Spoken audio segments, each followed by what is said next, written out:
DPO कसूर तारिक अजीज सिंधु का कहना है कि जराइम पेशा अनासिर के खिलाफ इंटेलिजेंस बेस्ड ऑपरेशंस में तेजी लाई जाए। Inspector general police Punjab doctor Usman Anwar से DPO कसूर तारिक अजीज सिंधु और उनकी टीम ने सेंट्रल पुलिस ऑफिस में मुलाकात की। DPO कसूर तारिक अजीज सिंधु ने पुलिस स्टेशन डार्स के तहत रवां बरस ज़िले पुलिस की कारकर्दगी के बारे में ब्रीफिंग दी।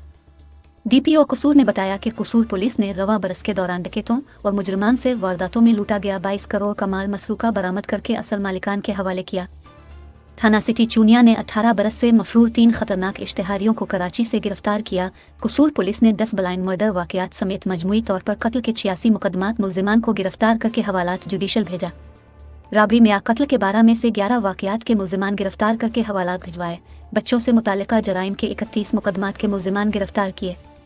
DPO कसूर ने मजीद कहा कि सियालकोट डस्का में पेश आने वाले दहशतगर्दी के वाकया में मुलव्वस खतरनाक मुल्जिमान को जिला कसूर से 4 घंटों के अंदर गिरफ्तार किया। इसी तरह थाना सदर पतोकी में बच्चे के अगवा बराए तावान के मुल्जिमान को 3 घंटों में गिरफ्तार करके बच्चे को बहिफाजत बाजियाब करवाया गया। जराइम पेशा अनासिर के खिलाफ इंटेलिजेंस बेस्ड ऑपरेशंस में तेजी लाई जाएगी।